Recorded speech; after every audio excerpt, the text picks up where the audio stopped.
और मनाली में ताजा बर्फबारी का क्या हाल है, तस्वीरें देखिए। फिलहाल बीती रात को हुई बर्फबारी के बाद मौसम की क्या तस्वीर इस वक्त दिन में दिखाई दे रही है और यहाँ के इलाकों की खूबसूरत तस्वीर किस तरीके से दिखाई दे रही है, आइए आपको मनाली में दिखा देते हैं। फिलहाल जहाँ तक नज़र जाए वहाँ तक आपको बर्फ़ की सफ़ेद चादर से लिपटा हुआ ये इलाका दिखाई देगा। बीती रात को हुई बर्फबारी के बाद एक बार फिर से इन तमाम इलाकों ने सफ़ेद बर्फ़ की जो ये परत है वो ओढ़ ली है। फिलहाल मौसम पूरी तरीके से बदल चुका है, बर्फबारी का सिलसिला रुक चुका है और मौसम इस वक्त जो है वो अमूमन इलाकों में साफ दिखाई दे रहा है।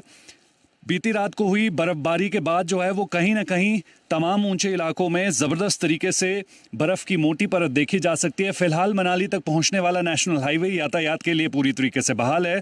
मौसम वैज्ञानिकों की माने तो अगले कुछ दिनों तक मौसम का यही मिला जुला स्वरूप जो है वो मनाली और इसके आसपास के इलाकों में देखने को मिल सकता है। फिलहाल मनाली में पहुंच रहा सैलानी कहीं ना कहीं इस खुशनुमा मौसम का जमकर लुत्फ उठा रहा है। वहीं टेम्परेचर की अगर मैं बात करूं तो मनाली का मैक्सिमम टेम्परेचर 5 से 6 डिग्री सेल्सियस के आसपास जा रहा है। वहीं न्यूनतम तापमान की अगर मैं बात करूं तो माइनस में टेम्परेचर इन दिनों मनाली के आसपास के इलाकों में बना हुआ है। संदीप सिंह, जी मीडिया, मनाली, हिमाचल प्रदेश। बर्फबारी से विदेशों में ही नहीं, भारत में भी हालात बद से बदतर होते जा रहे हैं। पर्यटकों के लिए बर्फ मनोरंजन का साधन हो सकते हैं, लेकिन लोकल एडमिनिस्ट्रेशन और शहरियों के लिए बर्फ किसी मुसीबत से कम नहीं है। हिमाचल के चंबा, मनाली से लेकर जम्मू कश्मीर के भद्रवाह और डोडा से एक बार फिर डरावनी तस्वीरें सामने आई हैं। कश्मीर की भद्रवाह वैली में एक बार फिर आसमान से गिर रही सफेद आफत का खौफ पसरा हुआ है। घर, मकान, दुकान, पेड़ पौधे, जंगल, बागान, जिस तरफ भी निगाह जाती है बर्फ ही बर्फ दिखाई दे रही है। सड़कों पर चलना किसी खतरे से खाली नहीं। बर्फ ऐसी कि 1 फीट आगे तक चलना मुश्किल। गाड़ियां जहां की तहां जाम हो गई हैं। बर्फ देखना दूर से ही अच्छा लगता है। बर्फ का दर्द वो जाने जो यहां रहते हैं। लगातार बर्फबारी से जिंदगी मुहाल हो जाती है। रोजी रोजगार ठप हो जाते हैं। लोग यहाँ आ तो जाते हैं मगर यहाँ से वापस जाना मुश्किल हो जाता है। सबसे ज्यादा तकलीफ तो यहाँ के मेहनतकश मजदूरों को होती है। इन तस्वीरों को देखिए। ये शिमला से लेकर मनाली और उसके ऊपर लाहौल स्पीति तक बर्फबारी का दौर फिर से शुरू हो गया है।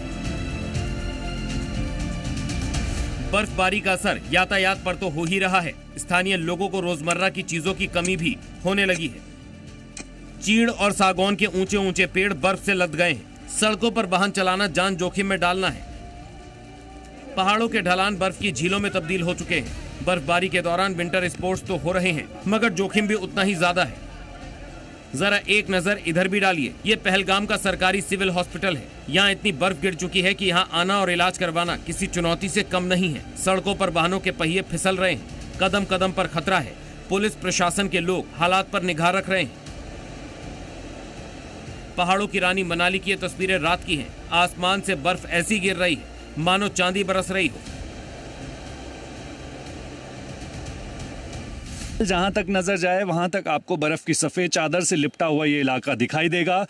बीती रात को हुई बर्फबारी के बाद एक बार फिर से इन तमाम इलाकों ने सफेद बर्फ की जो ये परत है वो ओढ़ ली है। फिलहाल मौसम पूरी तरीके से बदल चुका है, बर्फबारी का सिलसिला रुक चुका है और मौसम इस वक्त जो है वो अमूमन इलाकों में साफ दिखाई दे रहा है। लेकिन ये चांदी सिर्फ 4 दिन की ही होती है। उसके बाद जो मुश्किल आती है वो अमावस की काली अंधेरी रात की तरह होती है। ब्यूरो रिपोर्ट, जी मीडिया।